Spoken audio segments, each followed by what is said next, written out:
Hey there, duelists. Arts and Crofts here again with some daily GOAT format Yu-Gi-Oh content. Today's feature match, we've got Zoic versus Quadratish. As always, both of these players were in the top 200 ranked spots on the Dueling Book GOAT format ranked ladder, so some high-rated content for you all here today. Let's get into it. Looks like Quadratish won the rock, paper, scissors. Start out with a set monster, 2 back row, pass, not giving away too much information here. Probably a Zoic. Are you going to hit with Dust Shoot or anything? Looks like a no. They're going to lead out with Heavy Storm. Now, generally, people will not set 2 unchainables into unknown back row here, but you could hit something good here. And maybe if you're running like a Mystic Swordsman or something, if you're playing like a Warrior deck, makes sense to try and clear the back row and try to deal with the set monster. See if Quadratish has any chainables here. Jar of Greed is 1. And so the Heavy Storm is going to trade for a Ring of Destruction, so not a bad card to hit. And, you know, if you have any sort of attack here on the set monster, you're clear to go. It's going to set a monster pass, though, so kind of interesting. Heavy Storming turn 1 without any sort of real follow-up. Generally, when you're Heavy Storming, you want to clear out the back row for something, for you know, a good play. Here, just trading 1 for 1. Probably not the most optimal use of Heavy Storm, but they're not behind or anything, so not too big a deal. Quadratish drew Pot of Greed for turn. Quite good. Get a nice full grip of cards. Into Thunder Dragon. Cool. So really filling up that hand here. We're going to flip up Gravekeeper Spy. So Spy is able to resolve. We're going to stick it in defense position, playing around potential Mirror Force. Or any just, you know, 2 attack position monsters next turn, perhaps. Spy's going to get in for 12 here. And Quadratish out to an early lead here in life points and in card advantage, thanks to Thunder Dragon and Pot of Greed. We're also going to add another set monster and 2 more back row to the board. So a lot of action here from Quadratish right out of the gate. Zoic not doing too much so far, but we'll see how they can respond to this early push.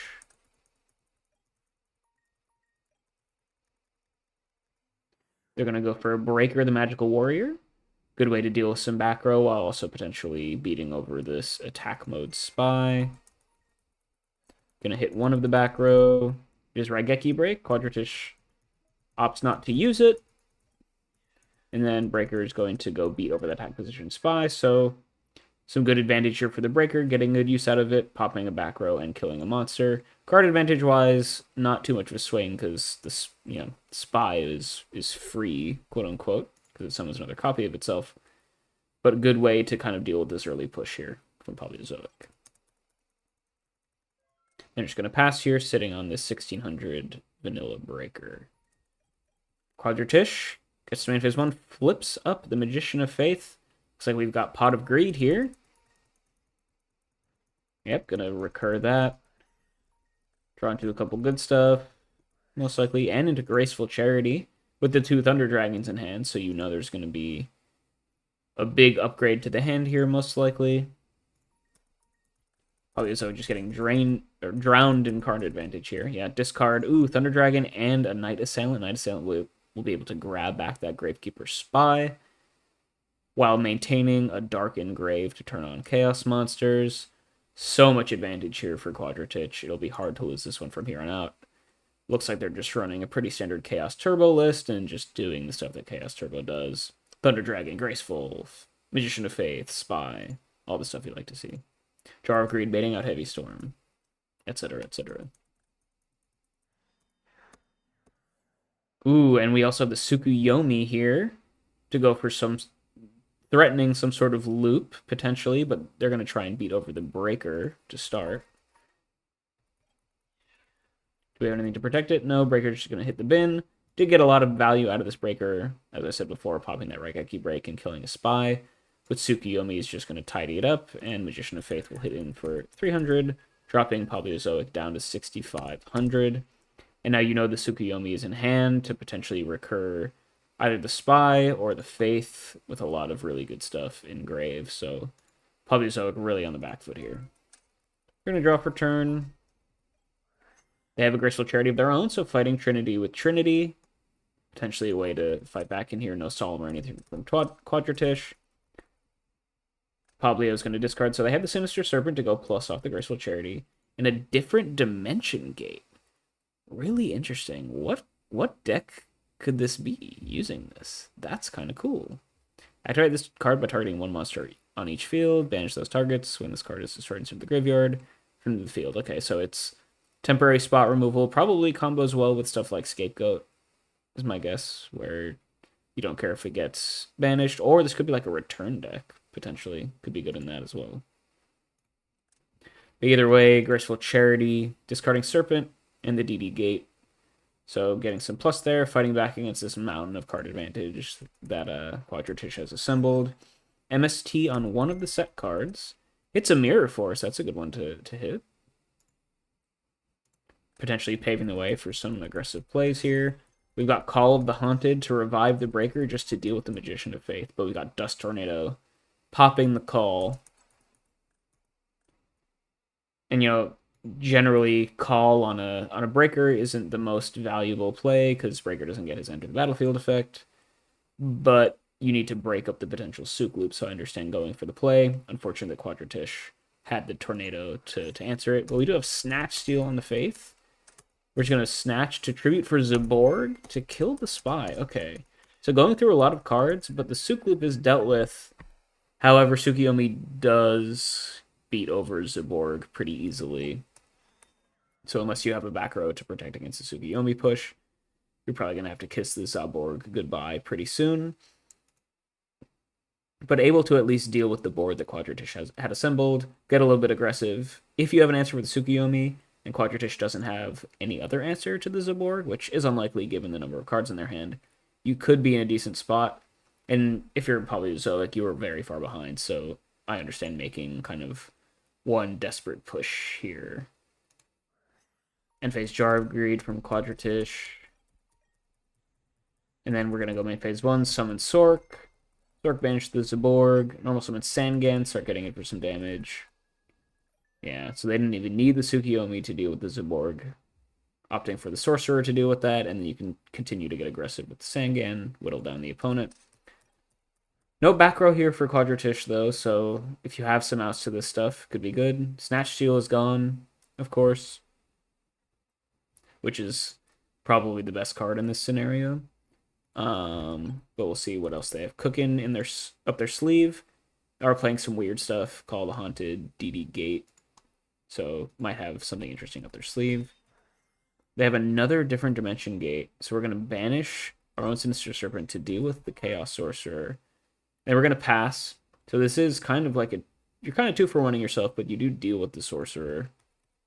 Quadratish, though, still able to get aggressive. We got normal summon Spy. We knew about that in the hand thanks to the Knight of Silent discard from before off of Graceful Charity.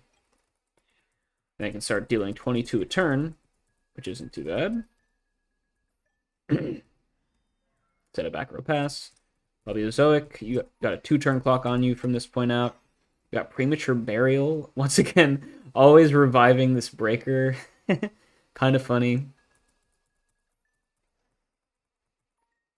But you gotta deal with this Onslaught somehow. And it does wall out the Sangan.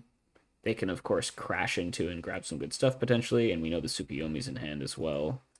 But it does deal with the Spy for now. And then DD Gate, banish. So you knew your Breaker was dead to rights anyway, because of the Tsukiyomi at least. So at least you can different dimension gate it. Banishing the Breaker that you knew was dead anyway to deal with the Sangan. Potentially more permanently. And so maybe this is why they used Heavy Storm so early. Now, triple different dimension gate is pretty insane. I wonder what other stuff they have in the deck that kind of works with this. But I can understand more if you're running 3 copies of a continuous spell that your deck is presumably built around, as well as stuff like Premature and Call of the Haunted. I can understand using the early Heavy Storm, because otherwise, like, when are you going to get a good chance to use it in the future? You know what I mean? So I can understand the early Heavy, a little bit awkward, maybe something to think about in terms of this deck building. Sometimes how often do you get in these awkward scenarios where you have to suboptimally use your power cards to be able to play with what you have available here. But your deck probably isn't built around drawing all 3 copies of different Dimension Gate, so probably a pretty awkward draw overall anyway. They even discarded one to Graceful Charity and still had the other 2. So a little bit unfortunate, probably. They're just going to pass with basically an open board. Quadratish. Going to go for normal summon spy number 3. This is a 3-turn clock. Hit for 12. Just a 1200 attack vanilla. Albiozoic.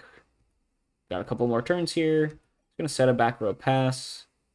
We'll see if Quadratish goes for lethal here or is happy to just punch in for 12 and put the opponent down to 100. We get Standby Phase Ring of Destruction, putting Palbiozoic down to 100 anyway, but dealing with the spy, preventing, Tsukiyomi in hand would be lethal here. So you kind of have to make this play, but any non-Tsukiyomi monster wins the game. Show me normal summon Magician of Faith. Show me normal summon Night Assailant. That'd be fun. Normal summon Night Assailant. I love it. Let's go. Winning the game in style. Quadratish on what looks like a pretty standard Chaos Turbo list. Taking it down against Palbiozoic, who I'm not entirely sure what they're running. But triple DD Gate. Call Premature. They got some juicy stuff in here. I'm excited to see if their deck is able to kind of do what it's supposed to do starting in game 2. And they will be able to go first here. So good potential that we see some cool stuff here from Palbiozoic.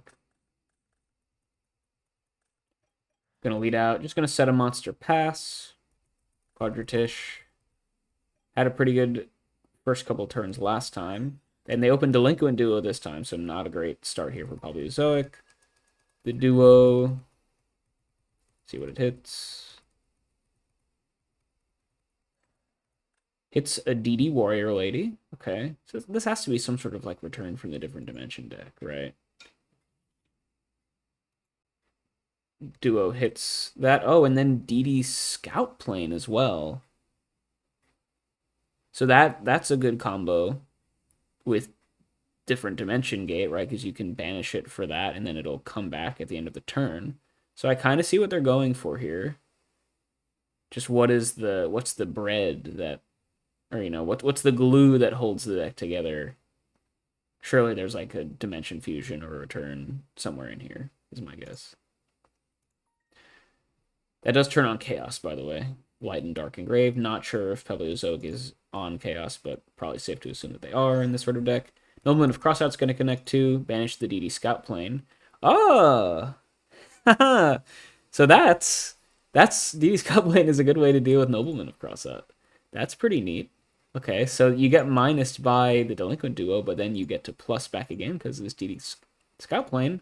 So your deck is making some plays here. Quadratish is going to set a monster, set a couple back row, and then fire off the Thunder Dragon. And then once we hit the end phase, this DD Scout Plane is going to be able to summon itself back.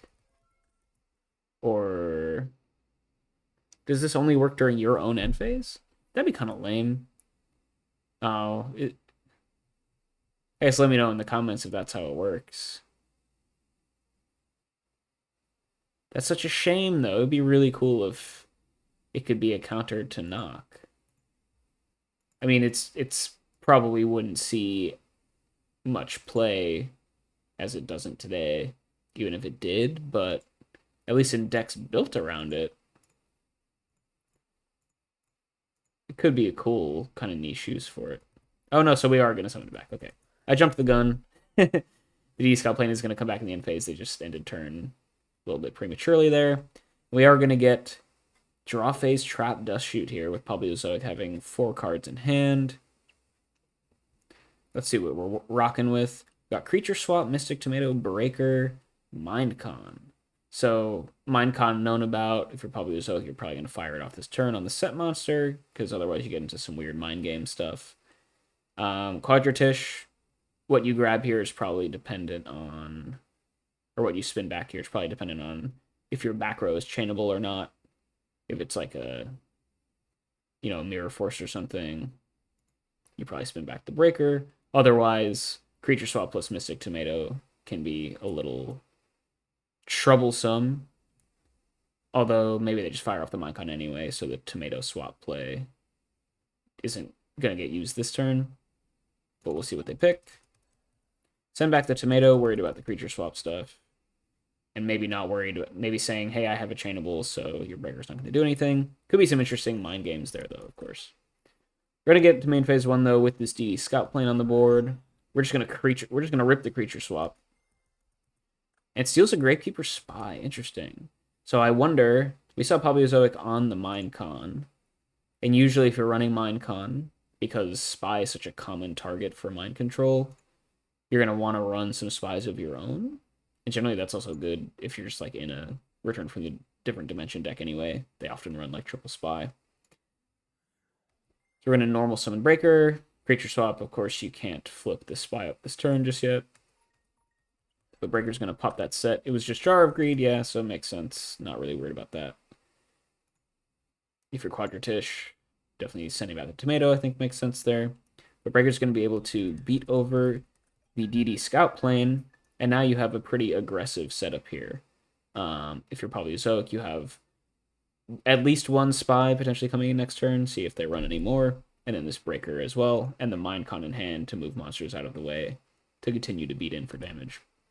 So pretty aggressive start here from Paleozoic. You can see kind of what their deck is designed to do.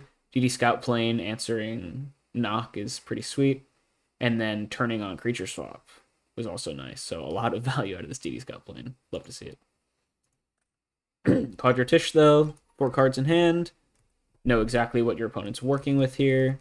It's going to normal summon Kaiku, beat over the breaker. So this does also kind of answer. You're not going to banish the DD Scout planes with the Kaiku. Is it up to 2? Target up to 2, so they're just going to banish the DD Warrior Lady most likely. Take them off lights, if that matters. Still haven't seen any chaos out of Paleozoic's deck, so not entirely sure what they could be doing. And then Quadratish is going to add a back row, and this Kaiku can effectively wall out spies if they go for the flip summon this turn. But on the counter, on the other hand, Spy can wall out Kaiku as well. So potentially a bit of a stalemate forming here. Not sure who that favors. Paleozoic seems like they have some sort of like combo angle to their deck, so normally stalling out to kind of drop to critical mass of your combo pieces is good.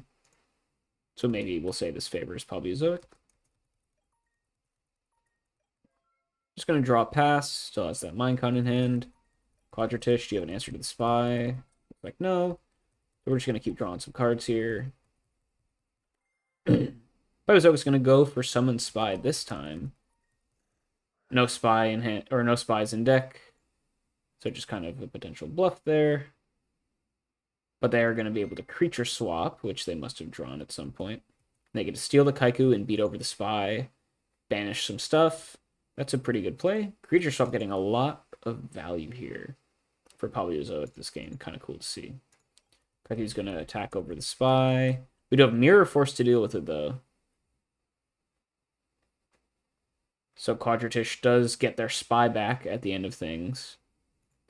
And the Kaiku is dealt with. Paleozoic just going to pass turn. Quadratish, we have Tsukiyomi. That would be insane to reset the spy. No, we just have Chaos Sorcerer start attacking in for some damage. This is 3,500 a turn. Nice little 3-turn clock here. The Minecon is here to deal with the Sork, though, if you're Quadratish. So set Book of Moon would go pretty crazy, though. Paleozoic. Are we going to fire? We're going to Minecon the Sork. Show me Book. No, just going to probably banish itself. Unless we could tribute for something. Yeah, banish itself seems good. I'm just going to set a back row pass. Still unable to deal with this spy just yet.